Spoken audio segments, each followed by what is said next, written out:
Maggie Lukowski from Maggie Moon Tarot, and here are the vibes for the week. Let's take a look at the energy in the heavens this week. A full moon in Capricorn on Saturday, July 12th. This moon is considered a supermoon. It appears larger. And in North America, we often call this moon the buck moon, thunder moon, or hay moon. I was looking up the meanings of these names in the Farmer's Almanac. For the buck moon, the male deer shed their antlers, and around this time of year, the buck deer's antlers start to grow, so the American natives called it the July full moon, the buck moon. And it's also known as the thunder moon, as thunderstorms are more prevalent during this time of year. And the hay moon. This is a time when the farmers begin to harvest their hay and bring it into their barns. Also close to our first harvest. The Capricorn moon is a time of fulfillment, and we harvest what we've been working on during this lunation. Jupiter is involved in this full moon, so our emotions, along with the tides, can expand. Since the sun is still in Cancer, this is a time of balancing our personal and home life, with Capricorn's more public, career, and achievement energy. Then Mercury moves into Cancer for most of July. Communication around our home and family are important. Cancer also rules the stomach and digestive area, so emphasis is placed on how we feed our bodies, which in turn affects our moods and general well-being. A good time to visit the farmer's market and shop locally, finding great recipes to help us eat with a healthy balance. Midweek, Jupiter moves from Cancer into Leo for the next 12 months, where he puts his energy on expanding our creativity and expressing who we truly are. It's a time for confidence, and with Jupiter's influence, showering blessings on others too.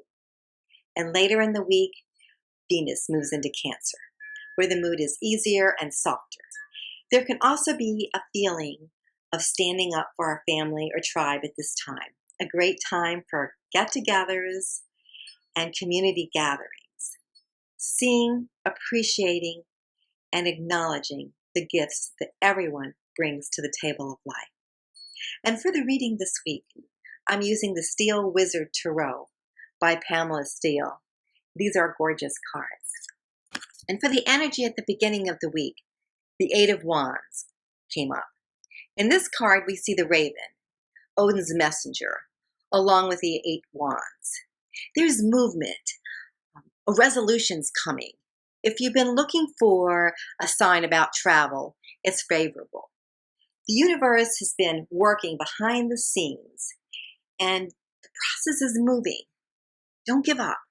Sometimes we give up right before the miracle appears. So hang in there a bit longer.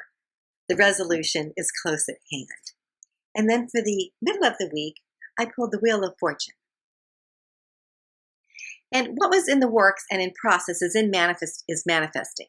It's a good omen like the raven that we saw in the Eight of Wands. What is manifesting is for our best, but sometimes we may not be able to see that it's paving the road for future successes.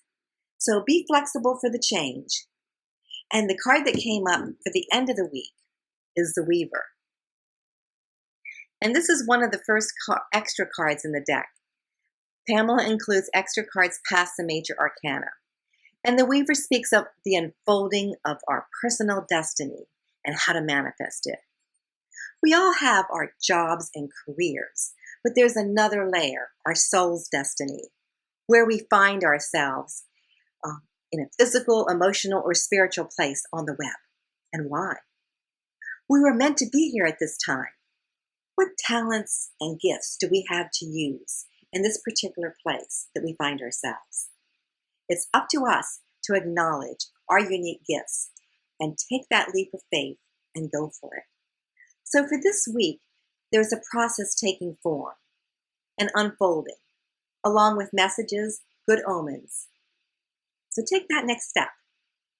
Last week, I spoke about the feng shui tip of traveling in your vehicle. This week, I wanted to talk about what we take with us when we travel and arrive at our destination.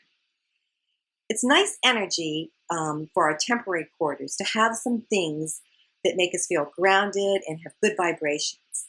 I like to create a little altar of sorts that I can pack into a small box, a tin, or a pouch, keeping it simple. A picture of our loved ones, a good luck talisman.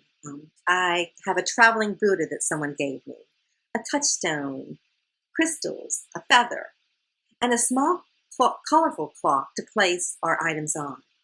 And depending on the location of my altar, I may pack a battery tea light if a candle's not practical. My ritual is to say a prayer when I arrive and gratitude for arriving safely.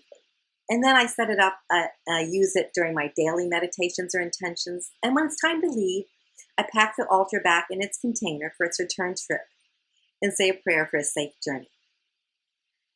So if you've enjoyed this video, I invite you to click on the like and subscribe button and share with your friends.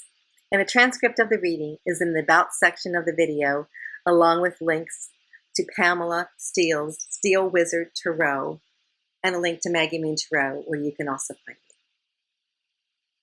So, until we meet again, believe in miracles, laugh often, love much, create your own happiness, be kind, support each other. Namaste.